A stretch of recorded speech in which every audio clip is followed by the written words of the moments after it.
Good morning सभी प्यारे बच्चों। मेरे यूट्यूब चैनल में आपका स्वागत है। आज हम करने जा रहे हैं कक्षा 9वीं की हिंदी विषय की वर्कशीट, जो कि 25 अगस्त 2021 को आई है। बेटा, ये आपकी वर्कशीट नंबर 21 है और आपका जो उप विषय है वो है दो बैलों की कथा, जो मुंशी प्रेमचंद जी के द्वारा लिखा गया है। बेटा, आप दो बैलों की कथा के पहले भी दो वर्कशीट कर चुके हैं। आज हम उससे आगे पढ़ेंगे। आज दोनों के सामने फिर वही सूखा भूसा लाया गया। दोनों चुपचाप खड़े रहे। घर के लोग भोजन करने लगे। उस वक्त छोटी सी लड़की दो रोटियां लिए निकली और दोनों के मुंह में देकर चली गई। उस एक रोटी से इनकी भूख तो क्या शांत होती, पर दोनों के हृदय में मानो भोजन मिल गया। यहाँ भी किसी सज्जन का वास है। लड़की भैरों की थी। उसकी माँ मर चुकी थी। सौतेली माँ उसे मारती रहती थी, इसीलिए इन बैलों से उसे एक प्रकार की आत्मीयता हो गई। दोनों दिन भर जोते जाते, डंडे खाते, अड़ते, शाम को थान पर बांध दिए जाते और रात को वही बालिकाओं ने दो रोटियां खिला जाती। प्रेम की इस प्रसाद की यह बरकत थी कि दो गाल सूखा भूसा खाकर भी दोनों दुर्लभ ना होते थे, मगर दोनों की आंखों में रोम रोम में विद्रोह भरा हुआ था। तो बेटा, इस वर्कशीट में हम दो बैलों के बारे में पढ़ रहे हैं। एक का नाम है हीरा और दूसरे का नाम है मोती। इस पैराग्राफ में क्या बताया गया है कि जब हीरा और मोती भैरों के घर होते थे, तब उन्हें खाने के लिए सिर्फ सूखा चारा ही मिलता था। पर उस घर में एक छोटी सी लड़की थी, जो भैरों की लड़की थी।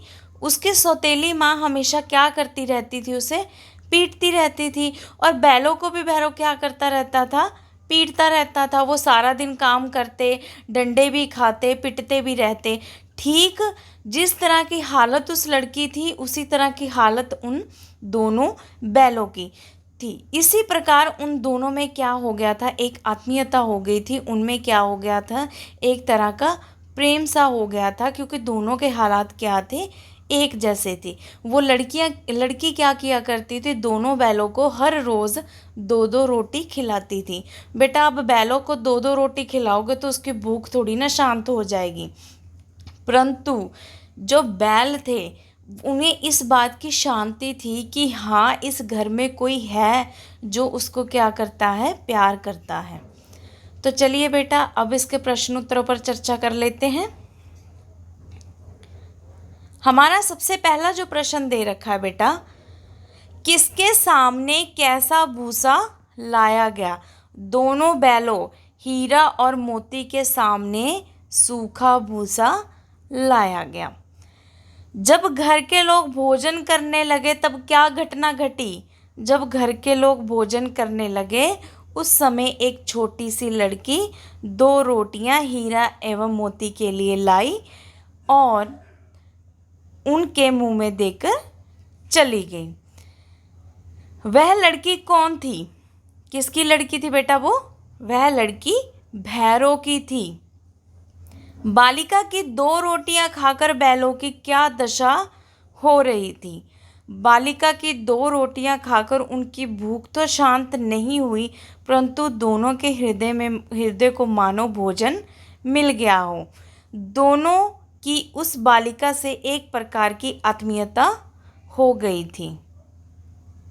अगला क्वेश्चन है बेटा, विद्रोह में उपसर्ग और मूल शब्द को अलग अलग करके बताएं।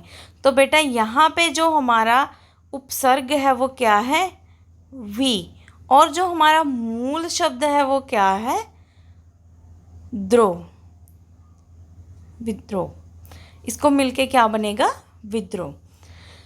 तो बेटा, आप ये इस जो आपको ये पठित और अपठित गद्यांश आते हैं, आप इसकी जितनी ज़्यादा प्रैक्टिस करेंगे आप उसमें उतने ही परफेक्ट होते जाएंगे, क्योंकि बेटा पेपर में ज़्यादातर यही चीज़ें आती हैं और इसमें से डीपली क्वेश्चन पूछे जाते हैं। इसीलिए आपका सबसे पहला काम है आप इस पैराग्राफ को कम से कम 2 बार ज़रूर पढ़ें, फिर उसके प्रश्न उत्तरों पर आप देखें कि क्या उसका उत्तर सटीक हो सकता है। आशा करती हूँ बेटा कि आप सबको आज की वर्कशीट समझ आई होगी। अगर बेटा आप 2 बैलों की कथा के पहले के पार्ट देखना चाहते हैं तो आप मेरे चैनल हिंदी बाय जसप्रीत कौर में देख सकते हैं। अगर बेटा ये वीडियो पसंद आई हो तो प्लीज़ चैनल को सब्सक्राइब करें और बेल आइकन ज़रूर दबाएं, ताकि मेरे आने वाले वीडियोस के नोटिफिकेशन आपको समय पर मिलते रहें। धन्यवाद।